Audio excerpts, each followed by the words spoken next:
Okay, in the last class we saw the concept of VSWR and उस VSWR में हमने क्या देखा था कि VSWR is nothing but it's a ratio of Vmax to Vmin। आप देखिए कि Vmax कब मिला था और Vmin कब मिला था, after the superposition of forward wave as well as reflected wave. तो हमें क्या मिला था, Vmax और Vmin मिला था। देखिए इस ग्राफ में Vmin की वैल्यू क्या होगी, 0 होगी। इसमें Vmin की वैल्यू क्या होगी, 1 होगी।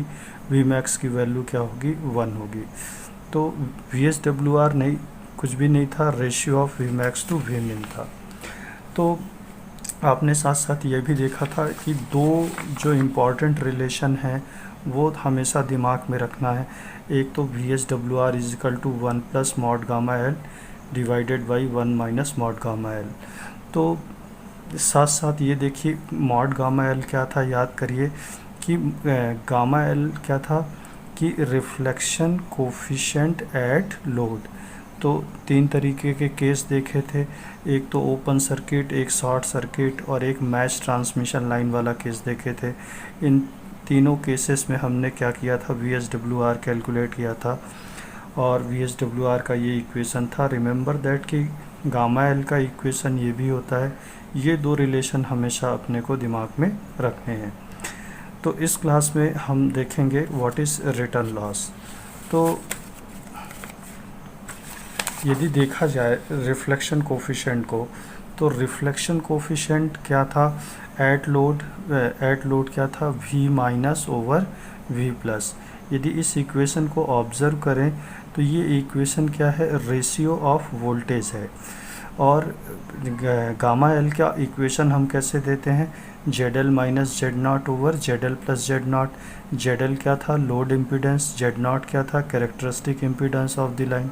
यदि इस इक्वेशन को देखें तो मैं ये कह सकता हूँ कि गामा एल क्या है, एक कॉम्प्लेक्स क्वांटिटी है। अच्छा, मॉड गामा एल का, अच्छा ये रेशियो किसका, वोल्टेज का। अब कभी भी जब वोल्टेज क्या है, बेसिकली एम्पलीट्यूड है, तो एम्पलीट्यूड का स्क्वायर क्या प्रोड्यूस करता है, पावर प्रोड्यूस करता है। आप देखिए कि रजिस्टर में जो पावर का इक्वेशन देते हैं क्या होता है, V स्क्वायर बाई आर। यदि रेजिस्टेंस की वैल्यू 1 है तो पावर की इक्वेशन क्या देंगे, V स्क्वायर डिवाइडेड बाई 1 देंगे। तो एक गैस लगाते हैं कि क्या, कि V स्क्वायर का जो टर्म है इट विल प्रोड्यूस पावर। अच्छा, यदि एम्पलीट्यूड को dB स्केल में कन्वर्ट करना है, तो यानी कि यदि मॉड गामा एल को dB स्केल में कन्वर्ट करना है तो मुझे कौन सा लॉग लेना पड़ेगा, 20 लॉग लेना पड़ेगा। क्यों 20 लॉग लेना पड़ेगा, क्योंकि ये कैसा है, एम्पलीट्यूड का रेशियो है, इसलिए मैं इसे क्या ले रहा हूँ, 20 लॉग मॉड गामा एल।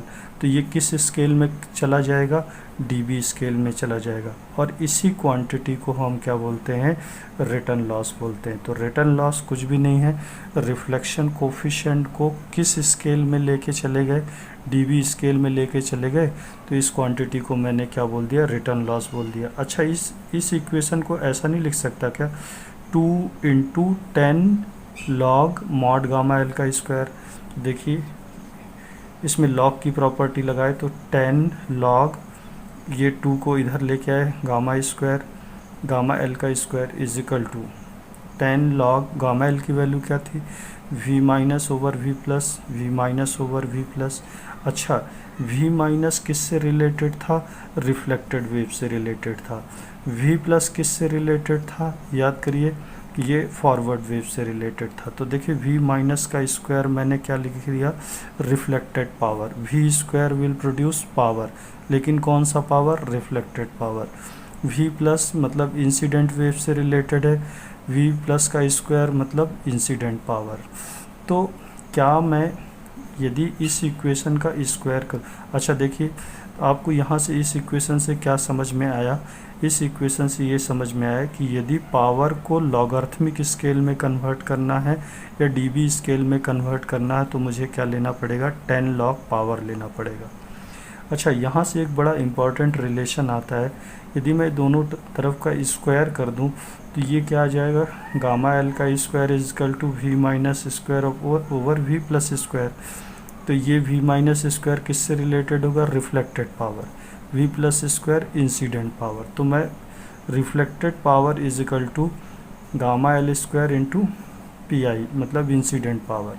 तो ये दोनों, एक ये और एक ये, दोनों चीज़ों को दिमाग में रखना है, 1 2 और ये तीसरा। यदि रिफ्लेक्शन कोफिशिएंट गिवन है उसको डीबी स्केल में लेके जाना है तो क्या लेना है, 20 लॉग। यदि पावर में गिवन है तो क्या लेना है, 10 लॉग। और इस रिलेशन को याद रखना है, दिमाग में रखना है, याद नहीं रखना है कुछ भी। तो चलिए सबसे पहले अब यहाँ पे समझते हैं कि व्हाट इज़ एस पैरामीटर, कि ये एस पैरामीटर एक्चुअली में होता क्या है। तो आप देखिए कि आपका जो एंटीना है वो कुछ इस तरीके से होता है। Antenna is connected with transmission line, इस फिगर में देखिए ट्रांसमिशन लाइन से कनेक्टेड है। और ट्रांसमिशन लाइन किससे कनेक्टेड है, अपना सोर्स से कनेक्टेड है। अच्छा, ट्रांसमिशन लाइन का कैरेक्टरिस्टिक इम्पीडेंस क्या है, Z0 है, और एंटीना का इम्पीडेंस कितना है, ZA है। तो इस जंक्शन पे देखिए, इस जंक्शन पे क्या दोनों के इम्पीडेंस में डिफरेंस है, बिल्कुल है। तो पक्की बात है यहाँ पे क्या होगा, रिफ्लेक्शन होगा। इस रिफ्लेक्शन की वैल्यू क्या होगी, रिफ्लेक्शन की वैल्यू क्या होगी, ZA minus Z0, ZA minus Z0 over ZA plus Z0। अच्छा देखिए यहाँ पर ये एक वेव है जो कि सोर्स से एंटीना की तरफ जा रही है, मतलब सोर्स ये है और एंटीना किसकी तरीके से काम कर रहा है, लोड की तरीके से काम कर रहा है। तो इस वेव को कौन सी वेव बोलेंगे, फॉरवर्ड वेव बोलेंगे या कि इंसिडेंट वेव बोलेंगे। और एक वेव जो कि एंटीना से किसकी तरफ जा रही है, सोर्स की तरफ जा रही है, that is called reflected wave. Load से जो सोर्स की तरफ जाए वो क्या होगी, रिफ्लेक्टेड वेव होगी। अच्छा याद करिए कि रिफ्लेक्शन कोफिशिएंट क्या होता था, reflection coefficient is nothing but it is the ratio of reflected wave to incident wave. तो यहाँ पे देखिए कि इसी पैरामीटर को हम क्या बोलते हैं, S11 पैरामीटर बोलते हैं। तो S11 पैरामीटर क्या है, ratio of reflected wave to incident wave, मतलब दोनों कुल मिला के एक जैसे ही दिख रहे हैं। तो यदि मैं इसको डीबी स्केल में लेके जाऊंगा तो क्या लूँगा, 20 लॉग मॉड गामा एल लूँगा। तो 20 लॉग मॉड गामा एल यदि इसको ले लिया तो इसी को क्या बोलता हूँ मैं, रिटर्न लॉस बोलता हूँ। और यही क्या है, S11 पैरामीटर इन डीबी स्केल हो जाएगा। यदि मैं इसको डीबी में ले जाऊँगा तो ये भी डीबी में चला जाएगा। तो इसी को हम क्या बोलते हैं, S11 इन डीबी स्केल। तो अब सवाल यह है कि S11 कैरेक्टरिस्टिक क्या है, S11 कैरेक्टरिस्टिक क्या है, ये दिमाग में रखना है। क्या है कि ऐसा ग्राफ जो कि S11 और फ्रीक्वेंसी के बीच में प्लॉट किया जाता है उसे हम S11 कैरेक्टरिस्टिक बोलते हैं। तो यहाँ पे देखिए S11 इन डीबी, S11 इन डीबी मतलब 20 लॉग मॉड गामा एल, बिल्कुल ठीक है। अच्छा गामा एल को क्या बोलते हैं, रिफ्लेक्शन कोफिशिएंट एट लोड बोलते हैं। अच्छा गामा एल की वैल्यू क्या हो सकती है, मैक्सिमम 1 हो सकती है, 1 हो सकती है। तो अब यहाँ 1 वैल्यू रखेंगे तो इसकी वैल्यू क्या आएगी, 0 dB। अच्छा यदि गामा एल की वैल्यू हाफ रखेंगे तो कितना वैल्यू आएगी, -6.02 dB। यदि मैं 0 dB को प्लॉट करने के लिए बोलूँगा तो ये यहाँ कहीं आएगा। -6.02 dB को प्लॉट करने के लिए बोलूँगा तो यहाँ कहीं आएगा। अच्छा बात क्या समझ में आई कि यदि आप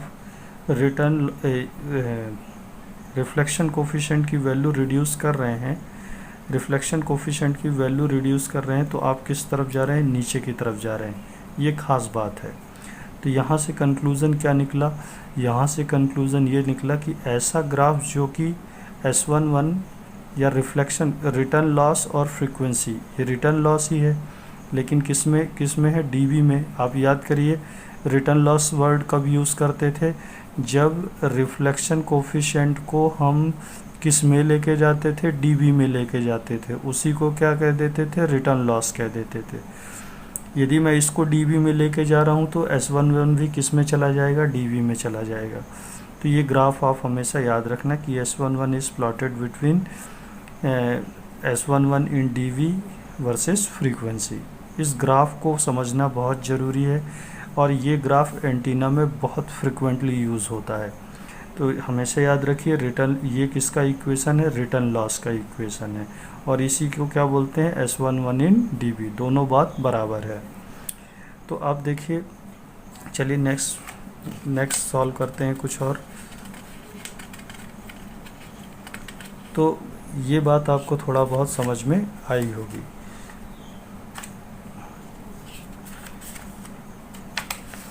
तो यहाँ देखिए, अब यहाँ देखिए, किसी भी प्रैक्टिकल एंटीना के लिए, फॉर एनी प्रैक्टिकल एंटीना, उसके लिए VSWR की वैल्यू कितनी हो सकती है? मैक्सिमम हम बोलते हैं कि VSWR की वैल्यू 2 हो सकती है, 2 से ऊपर नहीं होना चाहिए। क्यों नहीं होना चाहिए? यहाँ पे एग्जाम्पल में आपको समझ में आ जाएगा। यदि देखिए VSWR की वैल्यू 2 लिया, तो ये VSWR का इक्वेशन था, यहाँ पे 2 रखिए, मॉड गामा L की वैल्यू कितनी आ गई? 1/3। यदि मैं इसको dB स्केल में लेके जाऊँगा तो ये 20 log मॉड गामा L, यहाँ पे 20 log क्यों लिया? क्योंकि मॉड गामा L क्या था? वोल्टेज का रेशियो था, और जब वोल्टेज मतलब एम्पलीट्यूड, 1/3 वैल्यू रखिए, इसकी वैल्यू कितनी आई? -10 dB आई। अच्छा, यदि इसका स्क्वायर करूँ दोनों तरफ, यदि इसका स्क्वायर करूँ दोनों तरफ, तो मॉड गामा L का स्क्वायर मिल जाएगा। और याद करिए कि PR reflected power is equal to incident power multiply by mod gamma L square. याद करिए, ये ऐसा कुछ था। अच्छा, PR is equal to PI into 1/9। इस चीज़ का क्या सिग्निफिकेंस है? इस चीज़ का ये सिग्निफिकेंस है, मतलब कि इस केस में यदि रिफ्लेक्शन कोफिशिएंट की वैल्यू 1/3 है, तो रिफ्लेक्टेड पावर कितनी होगी? 1/9 होगी। 1/9 पोर्शन रिफ्लेक्ट बैक हो जाएगा, और रेस्ट ऑफ द पोर्शन क्या हो जाएगा? ट्रांसमिट हो जाएगा। अच्छा, चलिए VSWR की वैल्यू 3 लीजिए, अभी 2 लिया था, 3 ले लीजिए। 3 is equal to 1 plus mod gamma L divided by 1 minus mod gamma L। Gamma L की वैल्यू कितनी आई? 1/2। अच्छा, बेसिकली इसको लॉगरिथमिक स्केल में लेके जा रहे हैं, तो इस फैक्टर को क्या बोलते हैं?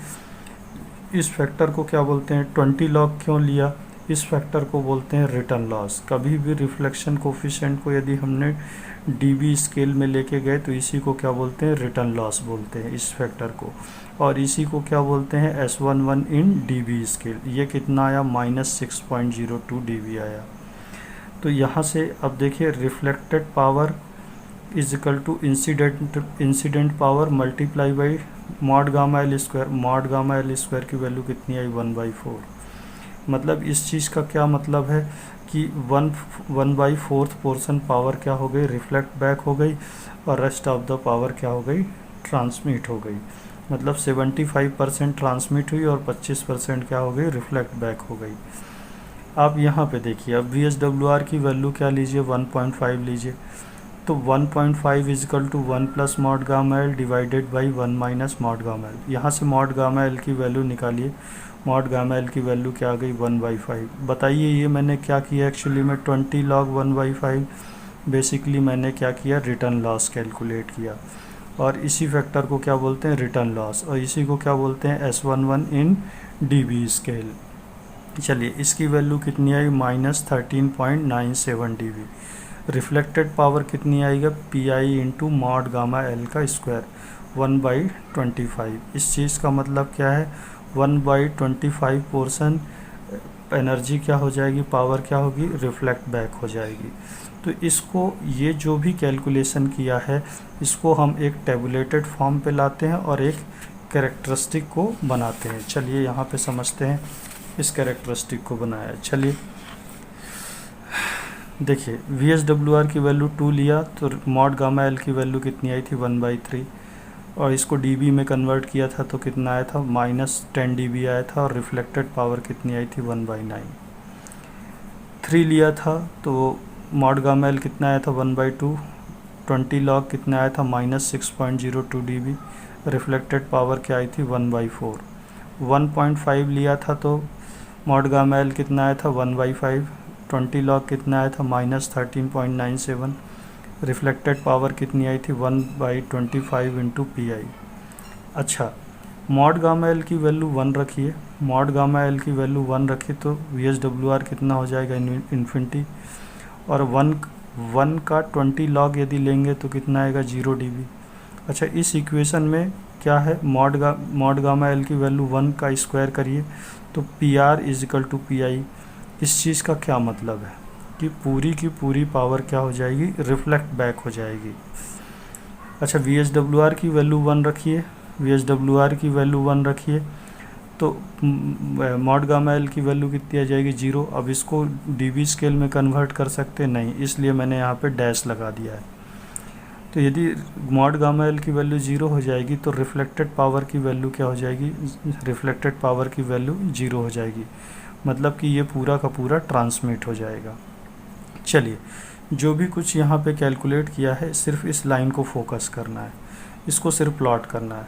0 dB, 0 dB का मतलब क्या है, mod gamma L is equal to क्या है, 1 है, और P I is equal to P R, मतलब पूरी की पूरी पावर क्या होगी, रिफ्लेक्ट बैक हो जाएगी। फिर इसके बाद देखिए इस वैल्यू को प्लॉट करिए कि -6.02 dB, -6.02 dB की लाइन ये होगी। ये कौन सी कैरेक्टरिस्टिक है, S11 कैरेक्टरिस्टिक है। S11 किस में है, dB में है। S11 dB में है मतलब ये इसी को हम क्या बोलते हैं, रिटर्न लॉस भी बोलते हैं। तो ये रिटर्न लॉस कैरेक्टरिस्टिक भी इसको बोलेंगे। अच्छा, इसके साथ साथ आप ये भी देखिए कि यहाँ पे देखिए -13.97 यहाँ कहीं पे आएगा, और भी यदि रिफ्लेक्शन कोफिशिएंट को और रिड्यूस करेंगे तो और भी इधर अपने को वैल्यूज़ मिलती जाएंगी। जो चीज़ हमने यहाँ पे लिखी है उसी को यहाँ पे प्लॉट कर दिया है। यहाँ से एक बात समझ में आती है, आप ऑब्ज़र्व करिए कि जैसे जैसे रिफ्लेक्शन कोफिशिएंट की वैल्यू रिड्यूस हो रही है तो रिटर्न लॉस किसकी तरफ जा रहा है, नीचे की तरफ शिफ्ट हो रहा है। रिफ्लेक्शन कोफिशिएंट की वैल्यू रिड्यूस होना मतलब ट्रांसमिशन बढ़ना। इस चीज़ का मतलब क्या है कि जैसे जैसे हम नीचे की तरफ जाएंगे तो रिफ्लेक्शन कम होगा और ट्रांसमिशन ज़्यादा होगा। रिफ्लेक्शन कम होने का मतलब क्या है कि एंटीना का इम्पीडेंस किससे, माइक्रोस्ट्रिप लाइन के इम्पीडेंस से मैच होना, मतलब कि यदि इन दोनों का इम्पीडेंस मैच होगा तभी रिफ्लेक्शन की वैल्यू क्या होगी, मिनिमम होगी। तो कंक्लूज़न क्या निकला, नीचे जाएंगे तो रिफ्लेक्शन कम, ट्रांसमिशन ज़्यादा, मतलब इम्पीडेंस मैचिंग ज़्यादा होगी, और रिफ्लेक्टेड पावर इधर क्या होगी, कम होगी, रिफ्लेक्टेड पावर की वैल्यू कम होगी। चलिए, तो मैं एक आपके सामने ग्राफ दिखाता हूँ, आपको इस ग्राफ का सिग्निफिकेंस बताता हूँ। इस ग्राफ को देखिए, ये कौन सी कैरेक्टरिस्टिक है, रिटर्न लॉस कैरेक्टरिस्टिक है, या कि इसको S11 कैरेक्टरिस्टिक भी बोलते हैं। तो देखिए A, B और C, पहले A और B के बारे में कमेंट करते हैं। तो ये एक एंटीना A है, ये एक एंटीना B है। इसमें मैचिंग सबसे अच्छी किसकी दिख रही है, मुझे तो A की दिख रही है। क्यों, क्योंकि नीचे की तरफ जाऊंगा तो रिफ्लेक्शन कम होगा और ट्रांसमिशन क्या होगा, ज़्यादा होगा। तो इसमें मैचिंग ज़्यादा है, इसलिए इसमें रिफ्लेक्शन की वैल्यू कम दिख रही है। यदि रिफ्लेक्शन की वैल्यू कम है तो ट्रांसमिशन क्या होगा, ज़्यादा होगा। तो मतलब एंटीना ए ज़्यादा अच्छे से काम कर रहा है as compare to antenna B.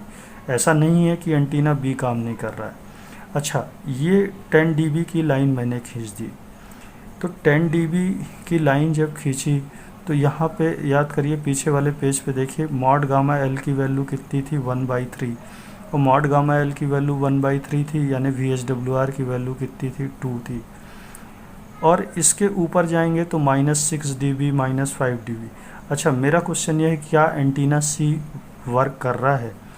नहीं, आंसर इज़ नो। क्यों? क्योंकि यदि इसके ऊपर जाएंगे तो VSWR की वैल्यू क्या हो जाएगी, VSWR की वैल्यू बढ़ जाएगी। इसके नीचे जाएंगे तो VSWR कम होगा। इसके -10 dB लाइन पे VSWR कितना होता है, 2।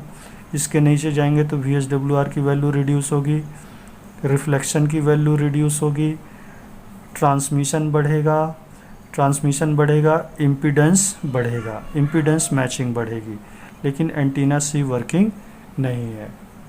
तो मेरे ख्याल से ये आपको समझ में आया होगा, और इसको कंक्लूड करिए बढ़िया अच्छे से, खुद से कैलकुलेट करिए, सभी का सिग्निफिकेंस लिखिए। यदि आपको ये लेक्चर अच्छा लगता है then please like, subscribe and share it. Thank you very much.